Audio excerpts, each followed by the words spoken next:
Hey everybody, I'm sorry my kids are playing. I'm not gonna stop them. I will try to talk loud. It's our first day doing our Vessels and Flowers book, and nope, only one person tried to take a guess at what I am, which is fine from the other video. So they were right on actually. I am an extrovert for sure. I've always fallen right in the middle, kind of, with like 1 or 2 points extra towards extrovert. I thought it was really interesting how being an extrovert or introvert is actually a physical thing.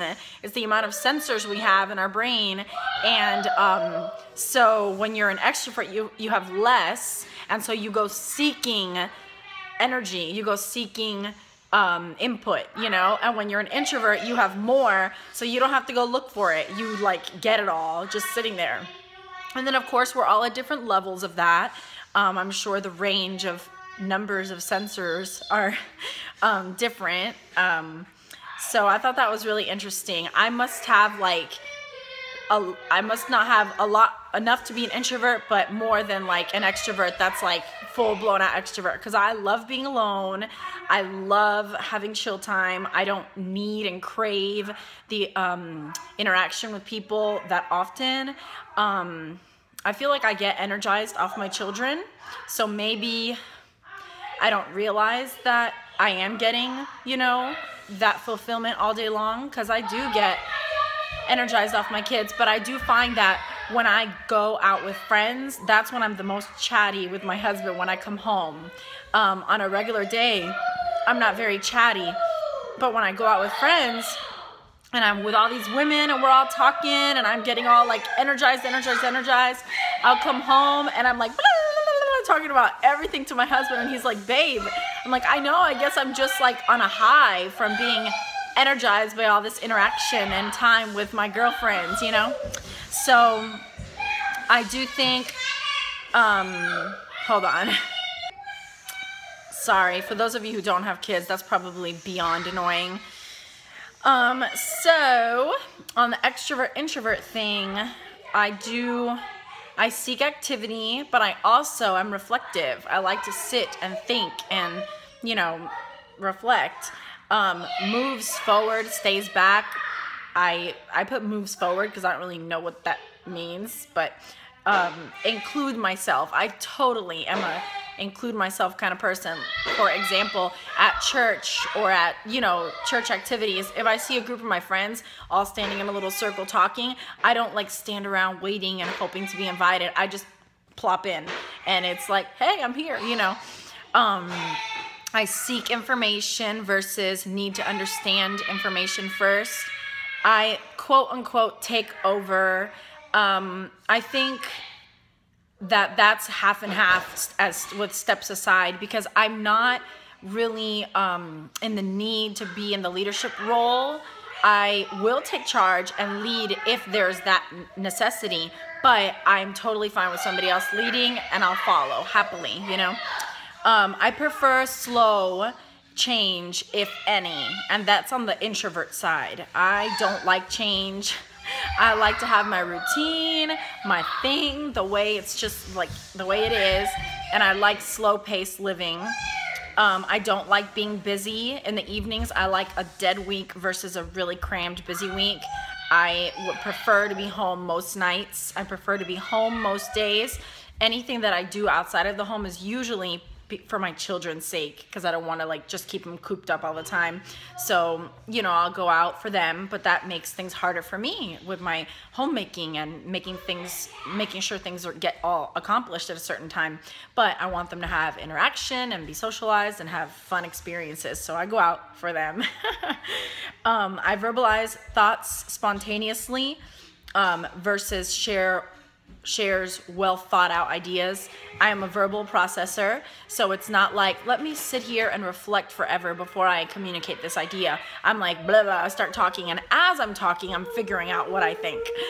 And I'm not threatened by people or groups. So I'm definitely extroverted, but I do have a lot of introverted tendencies.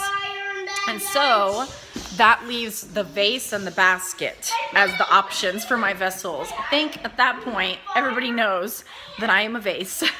I am so a vase. It's kind of crazy. However, there were a lot of things that were not at all like me. I highlighted the ones that were like me, and it's like the whole page, like it's all, the whole first paragraph is yellow because all of that is me. The only thing I left unhighlighted there is my control and strength gives others confidence in me. I don't even know really what that means. So everything else on that first page is highlighted. I totally am like that. And then the second one, the only parts I did not highlight is other temperaments are good. Okay, the vase can make really tough decisions continuously like no other. I feel like maybe that was true at one point in my life, but now that I'm married, I like need my husband's input on stuff. It's really hard for me to make big decisions, tough decisions. I feel like I need a lot of input from people, wise people, and then I can look at it all and look ahead and figure out like what is the best route to take here. She has the energy created by her movement into her environment. I didn't highlight that. I don't know why. I am naturally very energetic, able to connect people and materials together to accomplish any task. I don't know. I didn't highlight that just because it didn't stick out to me. If you find yourself at the receiving end of this ability, it can be invaluable. I don't know what that means either. But anyway, the vase was like yellow for me. And then as far as the challenges of a vase, there are some things that are not challenges because they've never been challenges. My need for accomplishment can be the underlying motive for many of her challenges. No. As she focuses on the task at hand, she can be very insensitive to others. No. Her forceful movement toward getting her goals means I steamroll people to get there. That may have been true one day in my life, at one point in my life, but the Lord has changed that in me.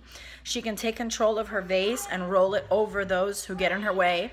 I can, but the Lord has helped me in that area because I'm aware of it and I guard myself against it now. Respecting others, move at their own pace, do things their own way. There are many ways to accomplish the same result, and that's okay with me.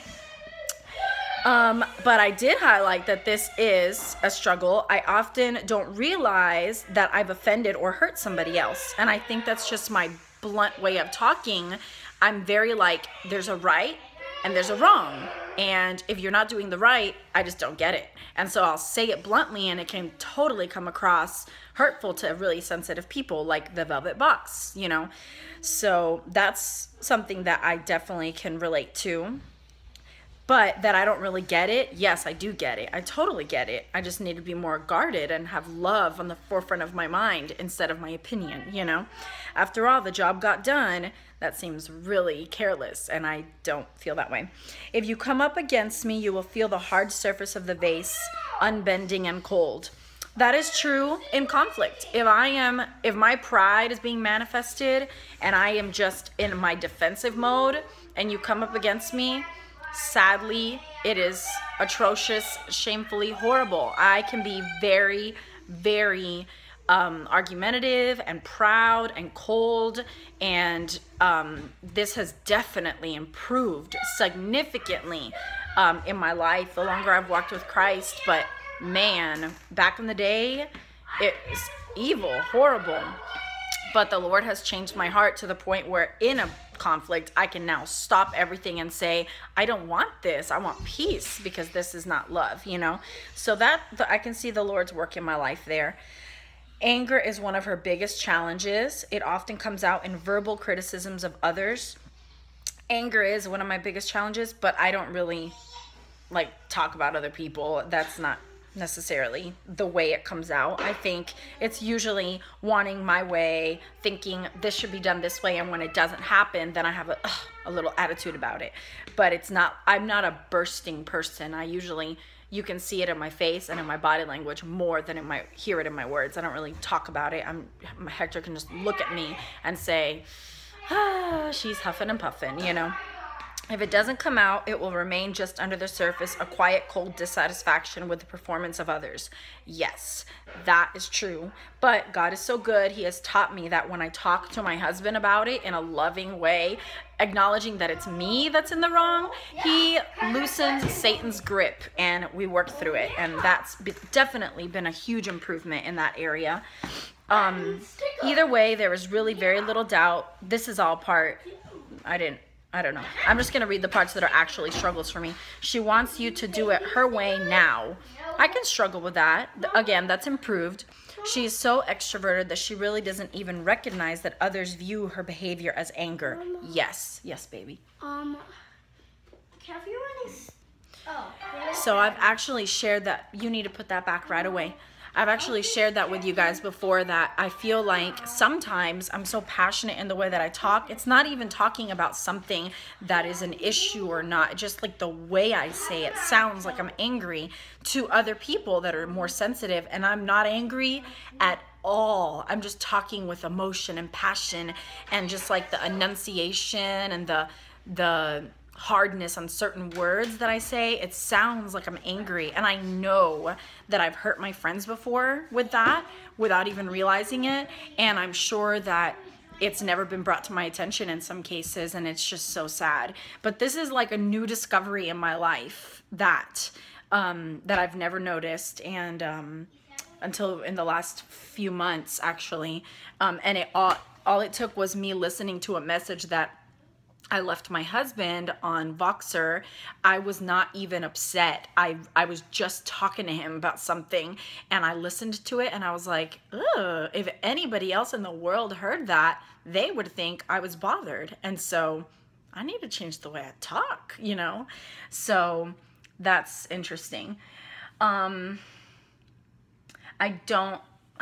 She thinks she's just telling it like it is and stuff. The Lord has...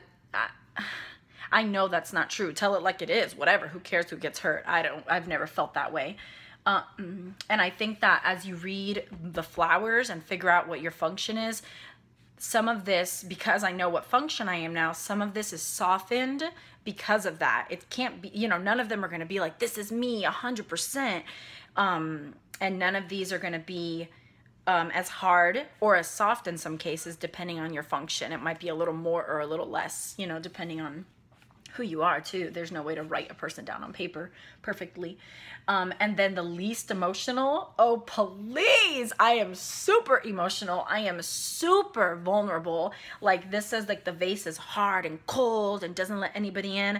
I am like the opposite, and that's not something that's changed. That's how I've always been. So that's the part of the vase that is like the most unlike me, that I'm hard and closed and don't let anybody in. I have a hard time relating to my children. I don't touch them and stuff. I smother my kids with love and affection, and I've always been that way. It's not something that God's changed. That's the way God made me. So I don't have anything highlighted in the as a young adult, as a wife, as a mother, as a child section for the vase. Nothing. None of it applied to me. So I thought that was interesting, that so much of the vase description was totally spot on. A lot of the struggles, the challenges are spot on, but the majority of the struggles have never been an issue for me. That hardness, I think the anger part is probably the most one I relate to. And then the things you might hear a vase say, totally me. Yes, I could not agree more. The basket could not be the more opposite of me. That's like the free spirit that just swings through life, totally laid back. I'm not like that at all. And then I want to read my vessel of honor, because I was super discouraged when I read through mine, it kind of put me into a very like depressing place when I first read this book. And so I want you all to read your Vessel of Honor, because it kind of helped me get over the discouraging feelings I was experiencing. I was dwelling too much on the challenges of a vase, and even though there were like 3 or 4 sentences in there, just the anger and just the hideousness of my sin and the shame that I feel in how I struggle, it was really encouraging to read the Vessels of Honor. So the Vase of Honor, she is clothed with strength and dignity. She can laugh at the days to come. The Vase of Honor has allowed herself to become emotionally involved in her world and with the people in it. That was never a problem. Instead of her natural tendency to criticize and ridicule, she has developed her capacity to give and show affection. I had a phone call. Okay, so that also doesn't really apply. I don't have the tendency to criticize and ridicule. But anyway, she does not show it easily or lightly, and she doesn't do it because you expect her to. It is a very heart-filled action. That I show affection, and that is the reason, because I feel it. My husband always tells me that I wear my emotions on my sleeve, even when I'm trying to be self-controlled. When I feel angry or bothered or upset or discontent or disappointed, no matter what I do, it just comes through anyways. Like, he can just tell. So when I am showing affection, it is very genuine. It is very true. Dignified, clothed with strength and dignity. It is a presence of control, which is not the hard outside of the vase, but from within. She gives respect to the people in her life, respect to the heart of her character. Her respect comes by giving up her natural inclination to respect only production and achievement. Yeah, I definitely do not only respect achievement. A woman of faith. Remember, she is strong-willed and determined. When she gives this part of herself to God, she is fully and consistently committed to Him. This allows her to invest her life in something worthwhile, and her effectiveness and productivity is no longer centered on her capabilities, but rather what God can do through her. A vase... Hold on, my love. Hold on. A vase of character can truly laugh at the days to come. So I can relate to that. I've never really been, I've always wanted to be a stay-at-home mother. And I never thought it would actually happen, but praise the Lord, He had other plans. And yeah, when I try to do things out of my own strength, I don't think that I succeed very well. I eventually fail, fall flat on my face, and run to God. I have learned through the years that I need to just always have my strength knowing that my strength comes from the Lord. And because of that, I still fall. I still mess up in that mentality and having the wrong one sometimes. Because of that, the Lord is glorified through what I do, anything that I do. And I place my faith and my strength on Him, not on myself. And that is a lesson that I have learned. Again, there's no way to write our complicated selves on paper perfectly, so don't stress over which one you are. Just see which one you're most like, and some of it may not apply at all to you. Like me, some of it doesn't apply at all to me. Some of it used to apply to me, but the Lord's fixed it, and some of it I'm still battling and dealing through, and that's okay, and don't get too caught up in needing something to define you perfectly, because in the end, it doesn't matter. This is just for fun. And in the end, we have the Word, and our identity is Christ. And what we need to do is just obey the Lord and His Word. So don't get too caught up in it. Look at it as something fun and maybe insightful and maybe helpful in some ways. And in the ways that it's not helpful, just discard it. So that's me, a extroverted vase, and I would love to hear what you are in the comment section. Share, and any struggles you went through trying to figure it out, anything you have to share about it. And then on our next video, we'll do our flowers.